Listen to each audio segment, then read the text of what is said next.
welcome to the next part of the Shitterbowl.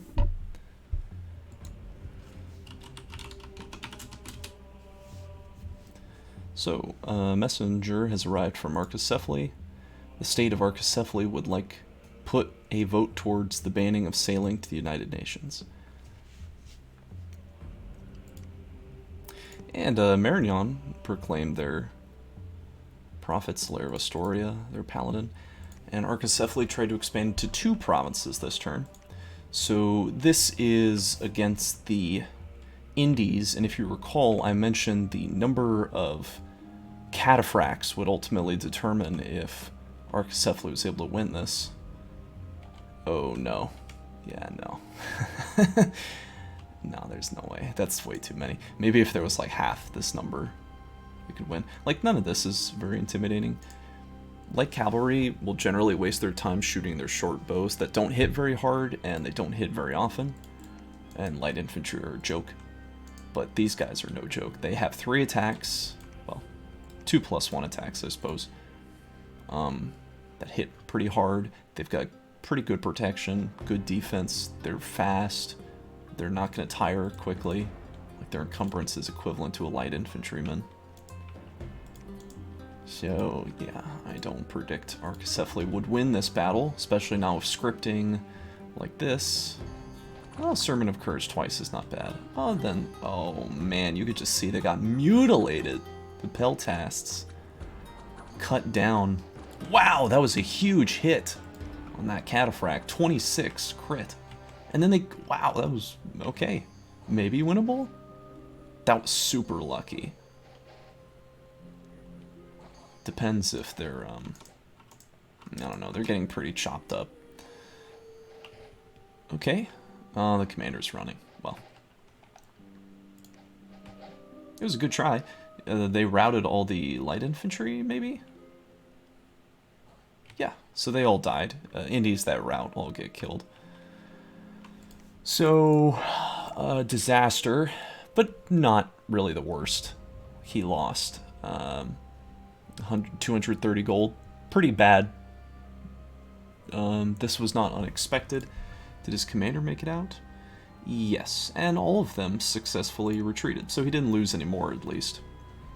But yeah, this was pretty predictable. Cataphracts are no joke. Any heavy cavalry sort of unit is not to be trifled with.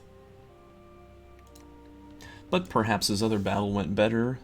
This was, yeah, this is just a bunch of chariots versus nothing. Very small amount of Indies. Watch these chariots run them down. Unless their commander gets hit with a javelin because he's way too close to the front line.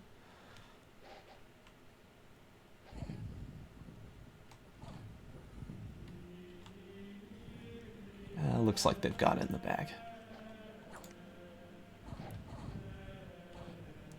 Yep.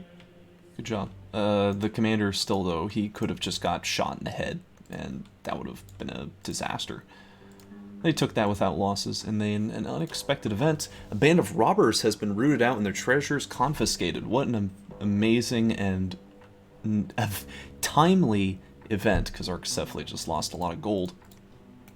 So he is now up to 3 provinces, could have been on 4. He is not spending that gold. Looks like maybe a little bit of it.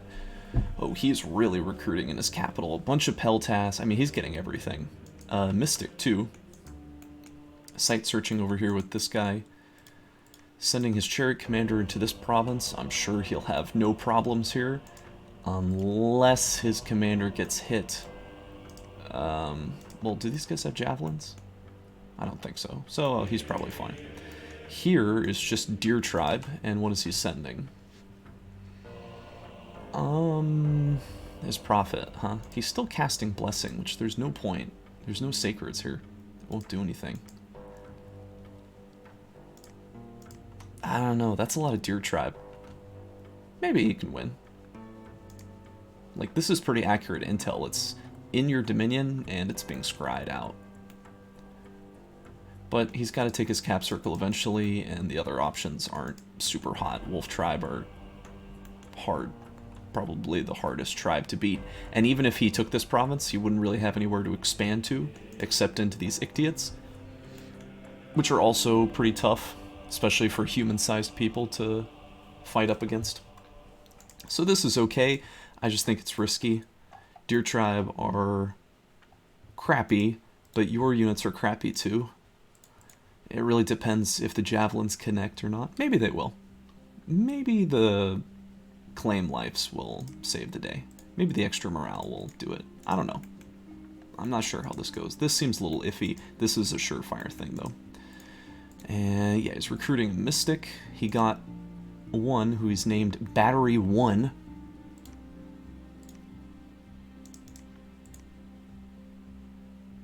Wait a minute. He rolled 1, 2... Did he roll all 3? He rolled all 3. Incredible. His first Mystic is like the...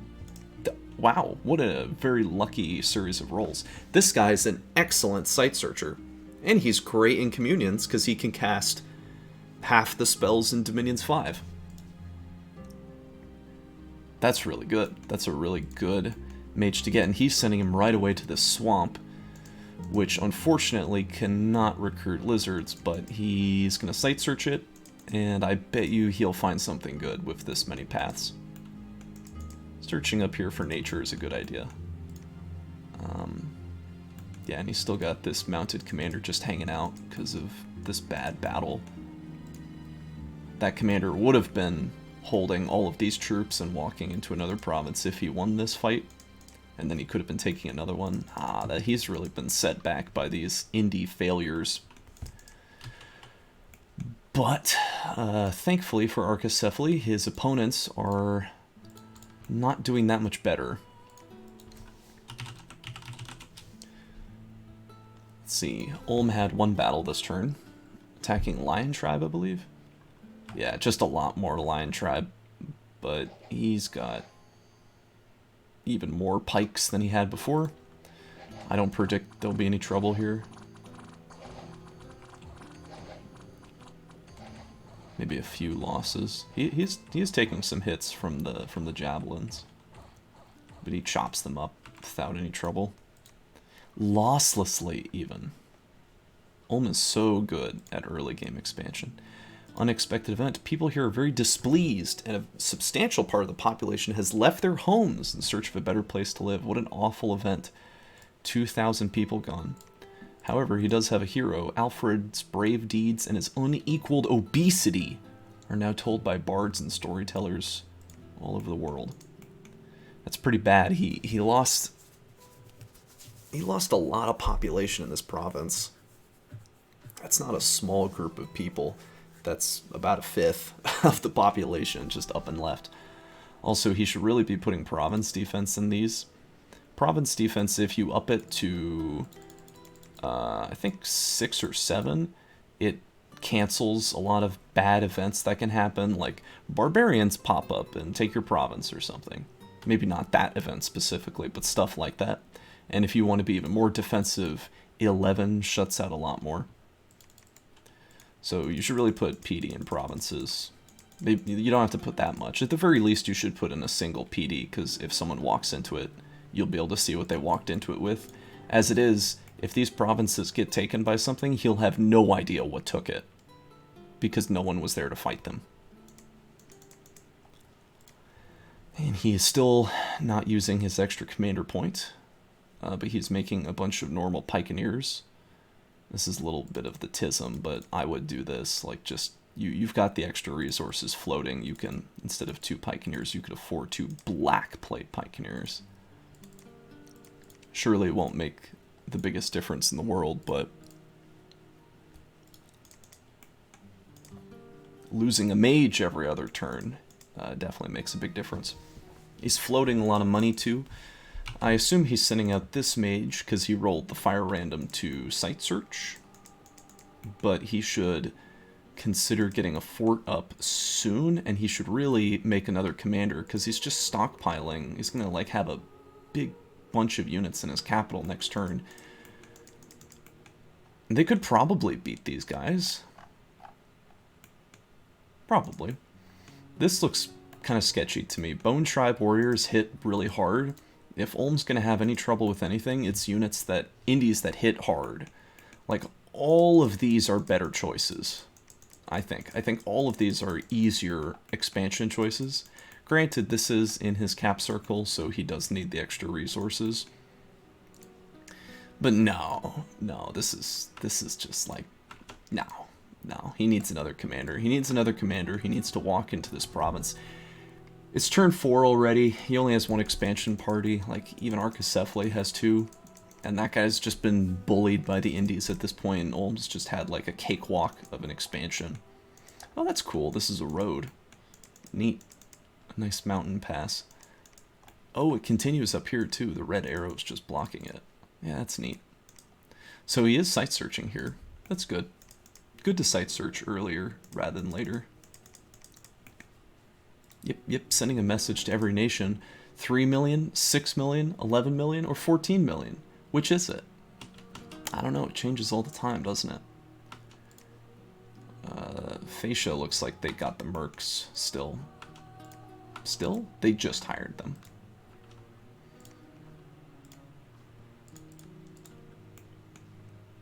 I guess I'll leave that off. Anyway, not much else to say this turn. He should really be moving the spy, because it's not doing anything, just sitting here on this throne. So, now for Marignon's turn. An unexpected event. A deadly yellow mold has grown in the food storage used by the militia. The mold has be cleansed now, but not before some militiamen got seriously sick. -8 defense. That kind of sucks. This is really nice defense, but oh well. So, what is he doing? He's recruiting a troubadour and a witch hunter, some sacreds, and he is taking Solaire and his friar, and he's sending it into this province.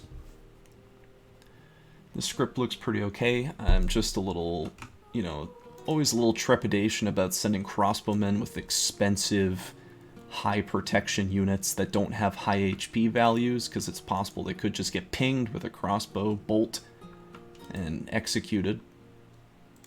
But they're set to attack rear, so maybe they'll be okay. He's even got some flagellants in here. I wonder how they will perform. Badly. He is sending a lot of his assassins out into these provinces, and he's going to try with the assassination. If a province has no leaders left after... Well, yeah, so if you can remove all the leaders from a province, and then you attack it, you just win the battle automatically. All the units just retreat forcibly. So for indies, that works really well for expansion because they have nowhere to retreat to. They're indies, they just die off. So if you can kill their commanders, then you're good. You just take the province for free.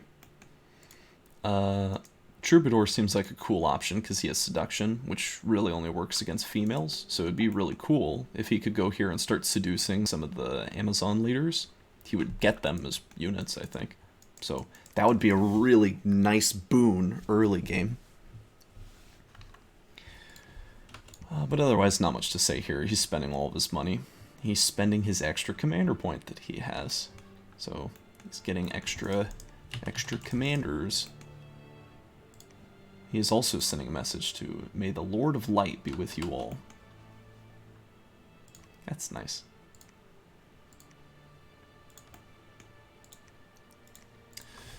So on Agartha's turn, he went to go fight some independents with his much smaller starting army. But this is just some militia, a couple heavy infantrymen.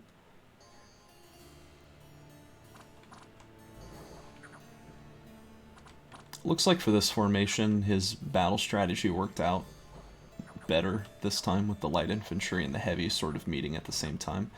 Oh, but that poor troglodyte just gets crippled and limp. Yeah, this guy's done. Ooh, he's quite useless. Speed 2. Speed 2, his stats are in the gutter. Yeah, his days are over. Got one last kill, though. He's so slow. This poor disgusting abomination. Anyway, wins that battle. Only lost a single light infantry. That's really great. He can't afford to take the losses he was taking before, so. And he's immediately going for Erd, which has got heavy cavalry. Probably more heavy cavalry than heavy infantry. This will probably win, but it'll be a little bloody, I think. Not sure how that'll go.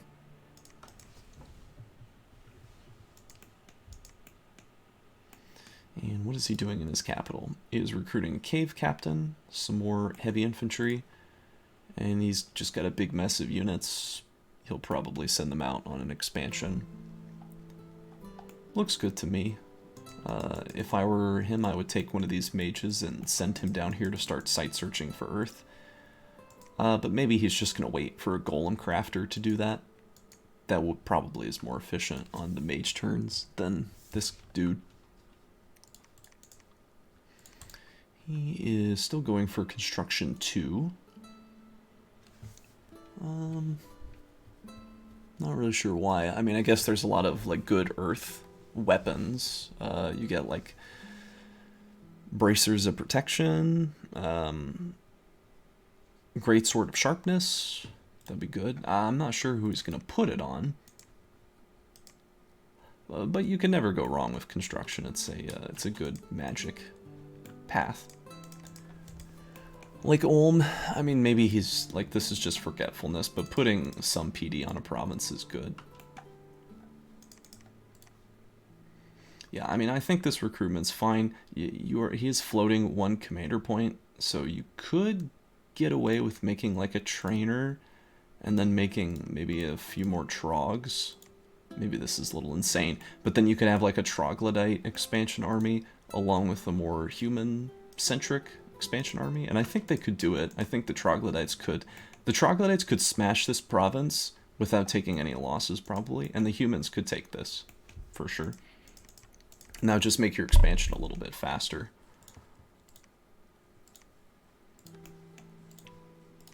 And then fascia. So yes, he's successfully got those mercenaries, and he's sending them down here into 128. He has them on a big hold and attack command, while his other units are set to fire. He has this guy set to cast spells. He's probably just going to cast like charge body and air shield, and then maybe spam this. It's too far away. He'll cast aim. He'll just like spam aim a lot because you've got archers, so he'll cast aim on them. And this mage isn't going to do anything, but I'm sure she's just going to site search. I think this is somewhat okay. I'm worried about these colossi moving out in front because these guys are on hold, so they'll sit still while the other guys push up in order to get in range to fire. So this may have unforeseen consequences. His recruitment's pretty standard, just getting another weaver, some more light infantry. No more mercenaries to hire. Kind of unlucky. His research now is going for evocation 1, presumably to shore up his poor early game that he's had so far with these mages. The evocation 1, you don't get a lot of good stuff. Fire darts is fine. Starfires is okay. Geyser's cool. Problem is, if you cast this spell or Burning Hands, you have a chance of taking out your own units. So you got to be a little cautious about where you're scripting your units to stand. Does he even get water on these guys? Yeah, he does, but not on the same thing. Okay, well, whatever. Not much else to say about this turn, just sort of passively expanding. Hopefully he can take this province by turn 5. And that is it. So, on to the next episode.